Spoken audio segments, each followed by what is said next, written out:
What's happening, folks? Back with another reaction, back with some more of the great band era multi-record compilation or collection. Thank you again to Kim for providing this and so much else.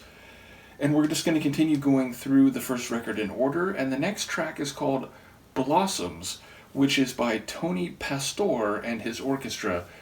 The name sounds vaguely familiar, but in the moment I can't think of ever having heard Tony Pastor and his orchestra specifically, so yes, ultimately I imagine a number of these classic big bands I may have heard of, in part because my maternal grandpa was into big band type of music. He used to listen to like band leaders like Lawrence Welk and so on, so again, maybe some of these tunes, because they're old standards and traditional tracks, will come back to me in the moment, but on the surface of it I can't think of a melody or a performance by the name of Blossoms. So yes, we'll just get straight to it. This is Blossoms as performed by Tony Pastor and his orchestra. Let me make sure I have this on the right track.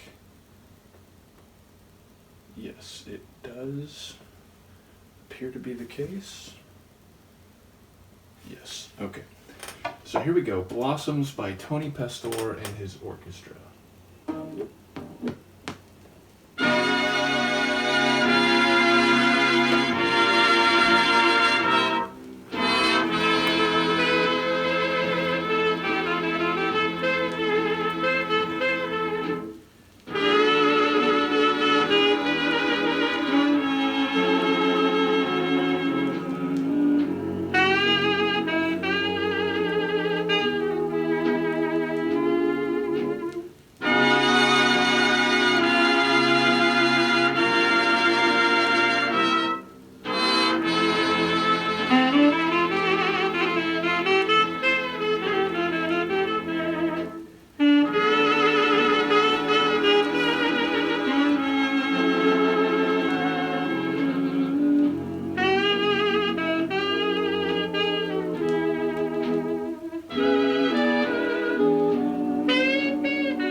Lovely.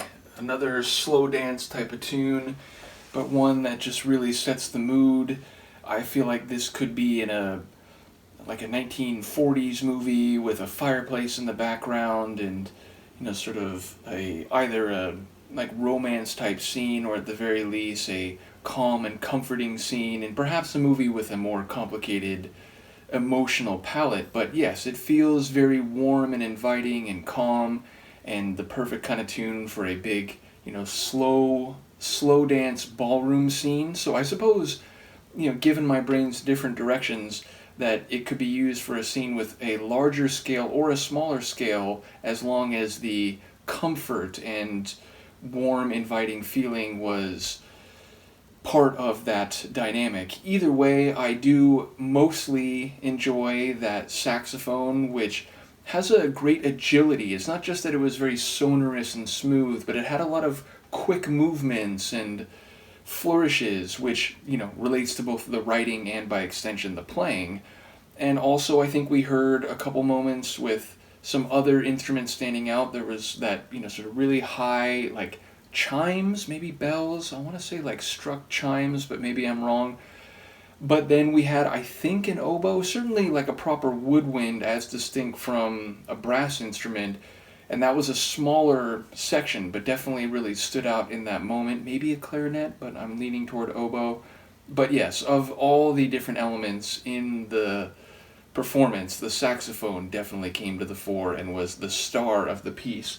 So, yes, just a beautiful performance of a lovely little throwback tune. It makes me want to watch more of the Forbidden Hollywood movies I've been going through, which is to say, like, pre-Hays Code Hollywood films. I have, like, 7 box sets of these old films, most of which are from the 30s. I think there's 1 or 2 from, like, the very late 20s, and maybe 1 or 2 from the early 40s, but by and large, they're all 30s films.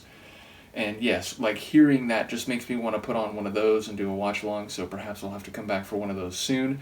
Either way, thank you again to Kim for providing this excellent box set, which allows me to dip into my 2, like, convergent interest here, which is to say, I'm a historian, so I'm interested in all things historical, and I'm also a music lover, and so when you hear oldie-timey music that invokes an earlier and now bygone era, and which makes me think of vintage Hollywood films and so on, it's just a lovely little synthesis of some different elements of interest for me. So thank you again to Kim. Let me know what you think. I will see you next time. Peace.